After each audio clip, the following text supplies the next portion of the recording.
Okay, and that is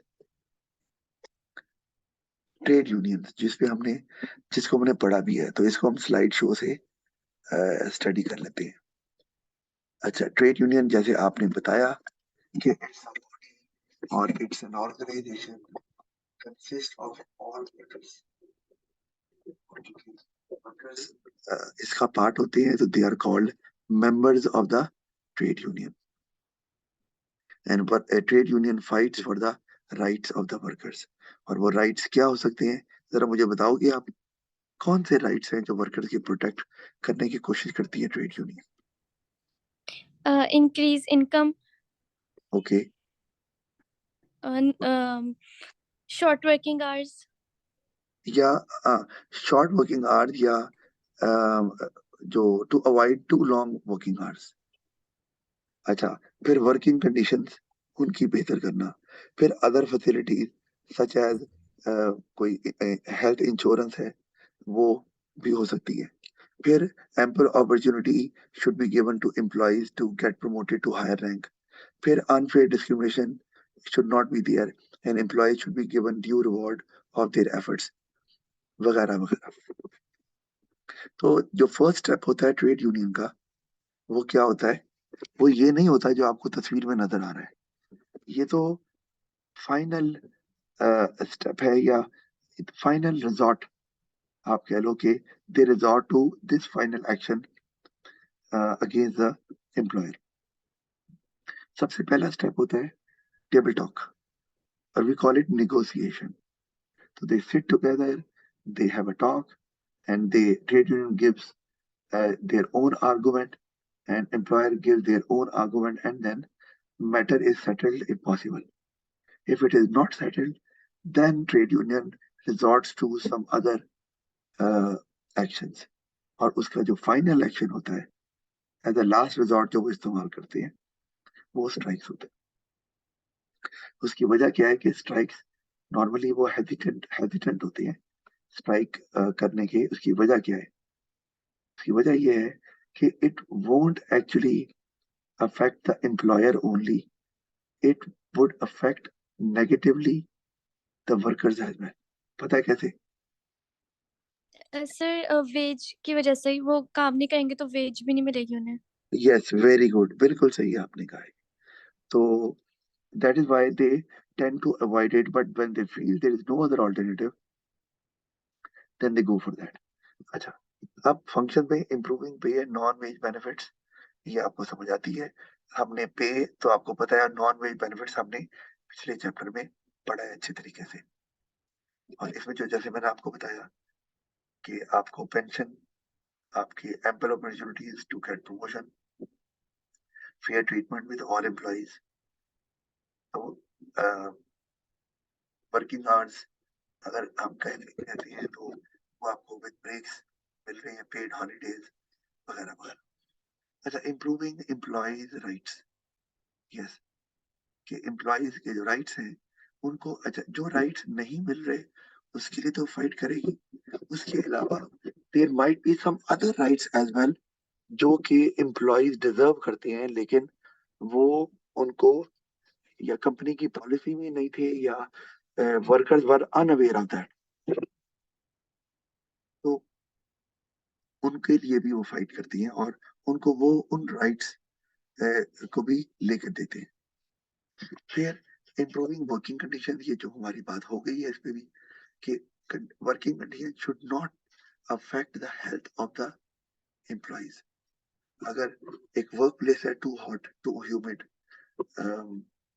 आपके लोग very unhygienic, या workers are given a job which is very risky, like operating a dangerous machinery without getting a training, तो ये भी इसी का ही पार्ट है। तो trade union plays their role in it. फिर improving employer participation in decisions, कि वैसे तो डिसीजन मेकिंग में इन्वॉल्वमेंट जरूरी नहीं होती, एम्प्लॉयर कह सकता है ना, भाई आपका क्या मसला है, अपने एम्प्लॉयज की बात करें। But those decisions which affect employees directly, there you require employees participation as well. For example, you are going to change the production method, You are changing production method from labor intensive to capital intensive, or you are relocating your business from one area to another. Of course, it would affect the employees directly. So here you need to involve employees before taking the decision, क्योंकि ये employees को direct affect करेंगे. या ये भी उनका काम है कि employees के लिए fight करें. फिर providing training and educational courses. ये भी चूंकि आपको पता है कि जो workers होते हैं, they are members of the trade union. And how do workers become members of the trade union? कैसे बनती है? सर मेंबरशिप उनको पे करनी पड़ती है. Absolutely. Subscription membership fee होती है, वो लेनी पड़ती है, annually पे करना पड़ता है उन्हें. तो अब वो जो funds raise करते हैं ट्रेड यूनियन, तो they एक तो उन्होंने अपने जो ट्रेड यूनियन के जो मैनेज करते हैं, जिसको बोलते हैं ट्रेड यूनियन रिप्रेजेंटेटिव, उसको भी पैसे देने होते हैं. और ये जैसे वर्कर्स की एजुकेशन और ट्रेनिंग पे खर्च करना है, तो they do it because they get funds from the workers. तो ये भी है, क्योंकि अगर वर्कर अनएम्प्लॉयड हो गया है और इसलिए because the worker does not have the capability, या कोई वर्कर अनएम्प्लॉयड है तो उनको ट्रेनिंग देके या एजुकेशन के कोर्सेज करवाकर they make them competent, they make them capable of doing that job. Otherwise worker might not have the money to do it. क्योंकि सारे वर्कर्स को थोड़ी आपने ट्रेनिंग दी, सिर्फ उनको देनी है जो कि इस काबिल नहीं है, तो उनको प्रोवाइड कर देंगे. फिर influencing government and employment legislation. हमने बिजनेस में पढ़ा हुआ है कि trade unions act as a pressure group as well. और प्रेशर ग्रुप क्या करते हैं कि pressure groups influence government decisions या गवर्नमेंट्स, बिजनेसेस भी, कंज्यूमर्स भी. हम यहाँ गवर्नमेंट की बात कर रहे हैं कि अगर आपको ये लगे कि जो लॉज हैं related to employees, they do not protect employees in the true sense. जैसे कि employees की जो वेज है, मिनिमम वेज गवर्नमेंट ने सेट की हुई है, but trade union feels it is too low. या एम्प्लॉइज को जो फैसिलिटी दी जाती है because they are employ of a certain organisation, they are not up to the mark. तो वो गवर्नमेंट को प्रेशराइज करके नए लेजिस्लेशन पास करवा सकती है. लेजिस्लेशन का मतलब है कि वो रिवाइज्ड कंडीशन के साथ लॉ लेकर आएंगे. कौन? गवर्नमेंट. कि अगर लॉ पास किया हुआ है तो प्रेशराइज करके कहेंगे जी दोबारा लेजिस्लेशन पास करें and improve the law by giving better conditions to the employees working in different organizations. अच्छा, फिर टाइप्स ऑफ ट्रेड यूनियन कौन कौन सी है? जनरल यूनियन, नाम से ही नजर आ रहा है हमें. जनरल यूनियन होती है ऐसी यूनियन जिसमें कोई भी एम्प्लॉय मेंबर बन सकता है. नाम से नजर आ रहा है general, any employee, but generally it is joined by unskilled or semi-skilled workers. Reason? Because they have common issues. Wage सही नहीं मिल रही, या उनकी वर्किंग कंडीशन बहुत पुअर है. क्योंकि हायर लेवल पे वर्किंग कंडीशन और वेज इतनी होती है कि you are able to meet your basic necessities. लेकिन ये जो लोएस्ट पेड जॉब्स होती हैं, इनमें प्रॉब्लम आता है. और इनका कॉमन इशू यही होता है, हमें लोन चाहिए, हमारा एक प्रॉब्लम आ गया है, कोई मेडिकल इशू है, कोई बेटी की शादी करनी है, पैसे नहीं है. इनके कॉमन इश्यूज होते हैं. तो नॉर्मली सच वर्कर्स, अनस्किल्ड और सेमी स्किल्ड, यानी कि जो लो पेड वर्कर्स होते हैं, they join this union because they know that common issues faced by them will be addressed. फिर इंडस्ट्रियल यूनियन, ये क्या है कि workers belong to the same industry. They join this union because industrial union addresses the issues faced by that industry. उसके बाहर की industry को नहीं देखते. तो एक ही इंडस्ट्री के वर्कर ज्वाइन करेंगे ना, क्योंकि अगर कोई सॉफ्ट ड्रिंक इंडस्ट्री की यूनियन है, तो सॉफ्ट ड्रिंक इंडस्ट्री की यूनियन है, तो सॉफ्ट ड्रिंक की इंडस्ट्री के इश्यूज को देखना है, तो वही वर्कर ज्वाइन करेंगे जिनको वो इशू फेस करने पड़ रहे हैं, and of course they will be part of the same industry. तो ये वो ज्वाइन करते हैं belonging to a certain industry. फिर क्राफ्ट यूनियन, क्राफ्ट से ये अंग्रेजी में वर्ड भी इस्तेमाल होता है, यू आर वेरी क्राफ्टी, मतलब स्किलफुल। तो people having the same skill, they join this union. कोई टेक्नीशियन है वो इसको ज्वाइन कर लेता है, कोई इलेक्ट्रिशियन है वो अपनी क्राफ्ट यूनियन को ज्वाइन करता है। क्यों? अगेन क्योंकि क्राफ्ट यूनियन जो एक सर्टेन स्किल रखने वाले वर्कर्स को जो इश्यूज फेस करने पड़ रहे हैं, दे एड्रेस दोज इश्यूज। तो इसलिए craft union is joined by all those workers who have similar skill or same nature of job। वो इसको ज्वाइन करते हैं because they know that their issues will be addressed there। अच्छा, फिर non manual union या professional associations, ये आप कह रहे हैं कि वो employees who do not work manually या हु आर प्रोफेशनल्स, जैसे कि डॉक्टर्स, इंजीनियर्स, लॉयर्स, तो इनकी अपनी यूनियन है, पाकिस्तान में भी है, यंग डॉक्टर्स एसोसिएशन, नाम सुना है? Young yes sir. डॉक्टर, तो वो लड़ाइयाँ भी बड़ी करते हैं। भारत तो लॉयर्स एसोसिएशन वो भी है, सड़कों पे निकल आते हैं, तोड़फोड़ करते हैं। तो उनकी भी एसोसिएशन है, और ये सारे जो कि प्रोफेशनल है, नॉन मैनुअल वर्क से इनका ताल्लुक है, तो ये इस यूनियन को ज्वाइन करते हैं। इस तरह टीचर यूनियन भी होती है, वो भी इसी में आते हैं। टीचर्स आर प्रोफेशनल्स और वो भी नॉन मैनुअल यूनियन में आ रहे हैं। अच्छा, फिर हमारे पास आ गया इंडस्ट्रियल डिस्प्यूट्स एंड एक्शंस। अच्छा, इंडस्ट्रियल डिस्प्यूट क्या होता है, पता है आपको?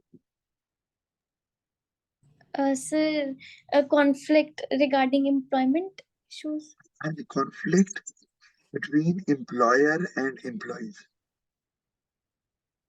उनके दरमियान कुछ सेटलमेंट नहीं हो पा रही, हम कहते हैं there is an industrial dispute.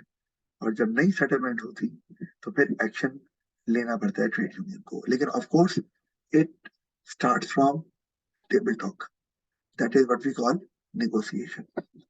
जैसे, अच्छा, व्हाई डू इंडस्ट्रियल डिस्प्यूट्स अगर, मैंने आपको बता दिया है कि सेटलमेंट नहीं हो पा रही, या तो एम्प्लॉयज के जो राइट्स हैं वो प्रोटेक्ट नहीं हो रहे, या उनकी वेज नहीं बढ़ाई जा रही, या वर्किंग कंडीशन बहुत पुअर है, अ, कोई भी रीजन हो सकता है, और वो सेटल नहीं हो पा रहा, तो it leads to industrial dispute. और फिर उसको हल करने के लिए ये दो तरीके हैं, कलेक्टिव बार्गेनिंग एंड आर्बिट्रेटर। ये क्या है कि जैसे दो बंदों में अगर लड़ाई हो जाए ना, तो तीसरा बंदा आके सुलह सफाई करवा देना होता है। वो दो बंदे तो एक दूसरे की बात सुनने के लिए तैयार ही नहीं है। Similarly, if workers are saying something, managers feel that they have their own personal motives and it would affect the organization negatively। इसी तरह अगर मैनेजमेंट कोई आर्गुमेंट दे रही है, तो workers believe that management is thinking from their own point of view and it won't give them any benefit, so they are not ready to listen to each other।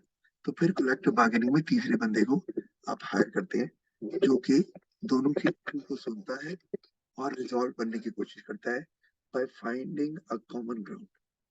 चले जी, आपकी बात भी मान ली, इनकी भी थोड़ी सी बात मानते हैं, और एक थोड़ा सा आप एडजस्ट करें, थोड़ा सा ये एडजस्ट करें, इस तरह से कोशिश करता है। लेकिन this is only possible if both parties, that is employee and employer, they agree to hire a collective bargaining agent. Otherwise नहीं हो सकता, वो नई बात माने इसकी भी उनकी मर्जी है, लेकिन वंस दे एक्सेप्ट दैट, तो फिर उसका फैसला मानना पड़ेगा। अच्छा, लेकिन वो यही करता है, एडजस्टमेंट चाहता है दोनों साइड्स पे, and tries to find out a common ground, कि थोड़ा थोड़ा दोनों एडजस्ट कर ले और दोनों की बात सुनी भी जाए। अच्छा, आर्बिट्रेटर जो होता है ना, ये थोड़ा सा हम आगे ले जाते हैं इसको एडवांस लेवल पे। ये नॉर्मली एक सॉलिसिटर होता है। सॉलिसिटर मतलब लॉयर, और वो लीगल बाइंडिंग हो जाएगी दोनों पार्टीज पे, एम्प्लॉयर और एम्प्लॉय पे, और वो फिर फैसला करेगा, और वो फैसला वन साइडेड भी हो सकता है। In case of collective bargaining, हाँ, मैंने आपको कहा कि जो क्या कहती हैं, फोकस होता है, वो होता है to find a common ground. लेकिन आर्बिट्रेशन में ऐसा नहीं होता। उसमें दे वो जो लॉयर होता है वो जब आके देखता है तो जिसकी भी गलती है या जिसका भी राइट है वो उसकी साइड ले लेता है और वन साइडेड डिसीजन भी दे सकता है। And that would be binding, क्योंकि अब लॉ बीच में आ गया ना, आपने हायर किया है, वो लीगल एक एग्रीमेंट बन गया है कि जो ये फैसला देगा वो हम मानेंगे। तो आप इस तरह से भी फिर रिजॉल्व करवा सकती हैं डिस्प्यूट्स को। अच्छा, अब अगर डिस्प्यूट नहीं सॉल्व हो रहा, कलेक्टिव बार्गेनिंग भी रखा नहीं जा रहा, बार्गेनिंग नहीं हो रही, आर्बिट्रेटर भी नहीं हो रहा, कहते हैं ना कभी हम दुकान पे जाते हैं तो आप दुकानदार से कहते हैं जी नहीं ये महंगा है इसको सस्ता कर दें, आपकी अम्मी भी कई दफा करती होंगी, तो हम उसको बार्गेनिंग बोलते हैं ना, जी सर। या नेगोशिएशन। तो ये भी कलेक्टिव बार्गेनिंग में यही होता है ना, अच्छा यार ऐसे कर लें, अच्छा आप ऐसे कर लें। लेकिन कलेक्टिव क्यों बोल रहे हैं, क्योंकि वो bargaining on the behalf of all workers होती है, तो इसीलिए कलेक्टिव बार्गेनिंग। इंडस्ट्रियल एक्शन क्या क्या ले सकती है? अच्छा, ये होता क्या industrial action? Any action taken by the trade union to have an effect on the business in a negative way, to have a negative impact on business organization or employer। कि उन्होंने ठान लिया है, ये नहीं सुन रहे, अब हम कुछ ऐसा करेंगे जिससे दे हैव टू सफर। अब वो लॉस की शक्ल में भी हो सकता है कुछ भी। ये वो इंडस्ट्रियल बैन है। ओवर टाइम बैन समझती हो आप क्या होता है? नहीं, सर सॉरी, आपकी आवाज कट गई थी, आप क्या कह रहे हैं? मैं कह रहा हूँ आपको पता है ओवर टाइम बैन क्या होता है? नहीं, यस सर। क्या होता है? सर जब वर्कर्स काम करने से मना कर देते हैं कुछ टाइम के लिए। कुछ टाइम के लिए। अच्छा, हम ना ऐसा करते हैं, ये अभी चलेगा, लेकिन अभी आज के लिए इतना ही काफी है, यहीं से हम फिर नेक्स्ट क्लास में स्टार्ट करेंगे। मीनवाइल मैं आपको वर्कशीट भेज दूंगा फॉर द प्रीवियस चैप्टर, और जो पिछला काम है वो भी चेक करके इंशाल्लाह हम इसको इसकी फीडबैक आपको दे दूंगा और कंटिन्यू करेंगे the next class. Okay sir.